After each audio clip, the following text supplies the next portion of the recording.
चंद साहब, आपका बेहतरीन फेवरेट कोई अदाकार ऐसा कि आप उसके साथ एक वक्त का खाना खाने की चाह रखते हैं?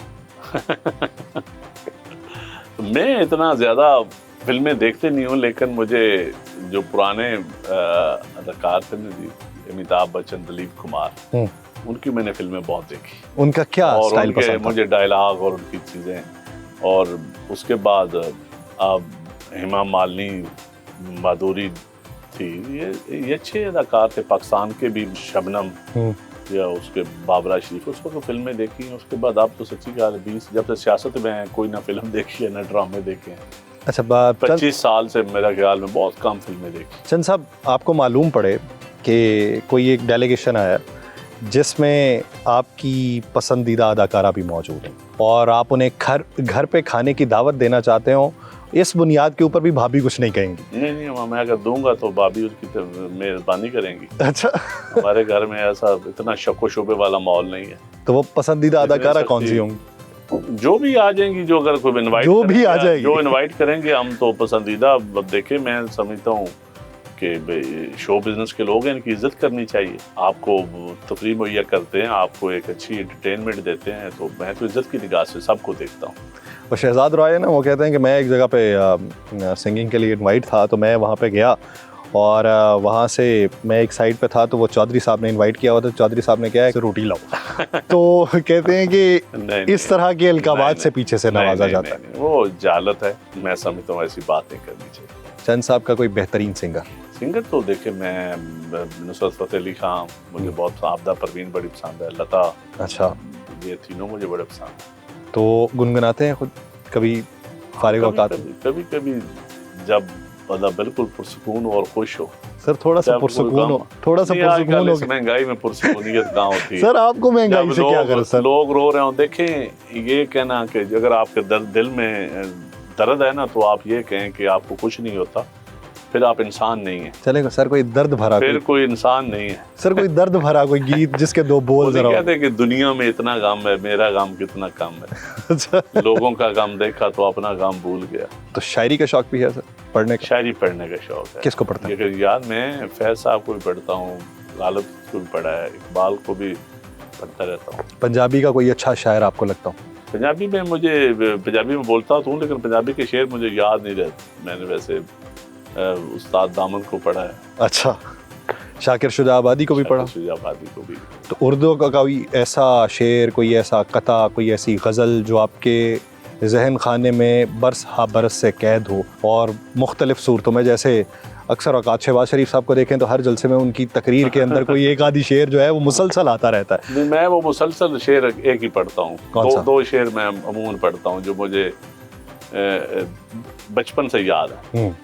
एक ने, शबनम के आंसुओं को कब तक पूछती है दुनिया। शबनम के आंसुओं को कब तक पूछती है दुनिया, करते हैं सब नजारा हंसती हुई कली का। आहा, वाह। और एक फैज साहब का शेर है ना, हम सींचते हैं कुश्ते सहर, मांगे हुए सूरज से हम सींचते हैं कुश्ते सहर अपने लहू से, मांगे हुए सूरज से सवेरा नहीं हो। सर वो तजम्मुल कलीम एक शायर है, आपने उनको सुन रखा है? हाँ, मैंने थोड़ा सा पढ़ा है। उनकी थोड़ा सा माजी करीब में ही अभी उनकी वफात हुई।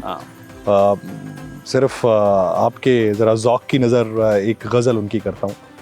वो कहते हैं कि मैं तेरी तस्वीर पाड़ देवां किसे नु की, गज़ल दा मतला विगाड़ देवां किसे नु की, मैं दिल दे कमरे च रूप हरनी नु खुला छड्डां ते बार रीजा नु ताड़ देवां किसे नु की, मैं तिन हरफां नु शहर कह के करा नज़ारा ते आप ही फिर उजाड़ देवां किसे नु की, कलीम लोकां ने इनू कोरा नहीं रहन देना जे दिल दा वर्का ही पाड़ देवां किसे नु की।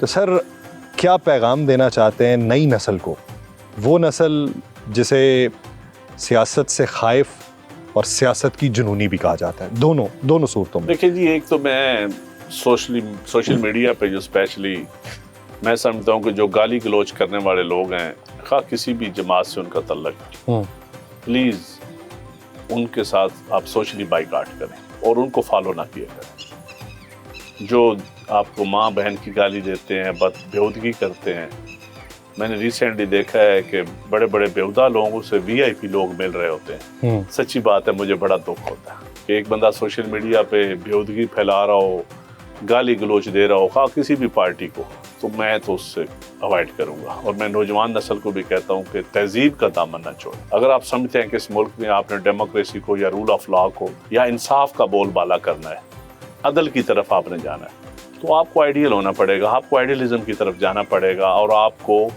ये चीज़ थोड़ा सा फॉलो करनी पड़ेगी। कि आप देखें ना, जो आपको ट्विटर पे चीज़ लिखें, फेसबुक पे लिखें, नीचे कई लोगों की ऐसी ज़हनी कैफियत होती है, कमेंट्स देते हैं, कुछ तो पेड होते हैं।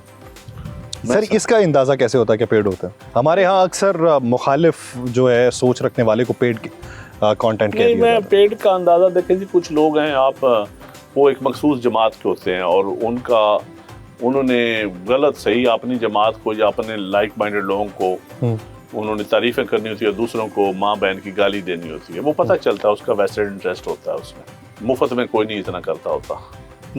तो सर एक पैगाम अपने अवामी लहजे में और मादरी ज़ुबान में हुकूमत के लिए, हुकूमत से बहुत से लोगों के गिले हैं, हुकूमत से बहुत से लोगों की नेक ख्वाहिशात भी हैं। देखिए, हुकूमत तो मैं समझदा कि हुकूमत को आवाम दी नब्ज़ ते हत्थ रखना चाहिए और आवाम दे मसाइल दा ताकत दे ईवान च पता नहीं है। उत्ते लोग शायद खुशामद सुनना पसंद करते, सच्ची गल सुनना पसंद नहीं करते और शायद बेहतरी की तरफ नहीं जाना चाहते, या सिर्फ हुकूमत ही करना चाहते हैं लोग, या मोस्टली लोगों का सोर्स ऑफ इनकम है हुकूमतां दे नाल रहना, हुकूमतां नाल टच करना, हुकूमतां दी इबादत है। लेकिन अगर तुसी आवाम एक बंदा भी कतल हो जाए ना तो आदन जी ओदी पुछ पकड़ होएगी हुक्मराना को। असी तो रोजाना कितनी लाशां उठा रहे हैं, क्या उन्होंने कभी ज़मीर नहीं जागया?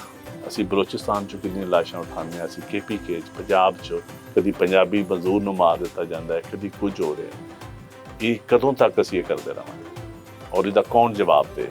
क्या साडी सियासी पॉलिसियां गलत नो की गलत? तो सर मैं ये चीज़ सच्ची बात है, 25 साल तो सुन रहे हैं सर सियासी मुजम्मत जनाजे में शिरकत, मुजम्मत जनाजे में शिरकत, बच्चों को दिलासा, ताज़ियत, यही करते हैं। क्या आप समझते हैं कि कभी पाकिस्तान की सियासी पार्टीज एक पेज पे हो जाएंगी? मेरी ख्वाहिश है हो जाए। कैसे जिस तरह चार्टर ऑफ डेमोक्रेसी शहीद मोहम्मद बेनज़ीर भुट्टो ने और मियाँ साहब ने किया था, उसी चार्टर ऑफ डेमोक्रेसी में इमरान खान साहब भी और दूसरी जमातें भी शामिल हो जाएं। ऐसा चार्टर ऑफ डेमोक्रेसी करें जिसमें मईशत भी शामिल हो, सिक्योरिटी भी हो, जिसमें बलूचिस्तान की इंसर्जेंसी भी शामिल हो, जिसमें फाटा के मसाइल शामिल हो, जिसमें ये तालिबानाइजेशन शामिल हो, नेशनल एक्शन प्लान शामिल हो, इकॉनमी शामिल हो, जिसमें लोकल गवर्नमेंट शामिल हो, जिसमें गवर्नेंस मॉडल शामिल हो, ब्यूरोक्रेटिक रिफॉर्म्स शामिल हो। ऐसा चार्टर ऑफ डेमोक्रेसी ये करना चाहिए और उस ये 5-6 पॉइंट पकड़ लें कि इन पे कंप्रोमाइज़ नहीं होगा और फ्री एंड फेयर इलेक्शन होंगे। फ्री एंड फेयर इलेक्शन होंगे। चार्टर शायद ये सियासतदान ना कर सके हमारी जिंदगी में। चले एक मेरी ख्वाहिश है, लेकिन मायूसी भी है। एक ख्वाहिश है, लेकिन मुझे कोई उम्मीद नहीं है। ख्वाहिश है, मायूसी भी है, नाउमीदी भी है और उम्मीद का एक दिया हाथ में लिए हुए उसकी लौ टिमटिमाती हुई लेके नगर नगर गली गली घूमने की चाह भी है। ये चाह जब तक दिलों के अंदर जलती रहेगी, उभरती रहेगी, तब तक किसी बेहतरी का इम्कान रोशन रहेगा।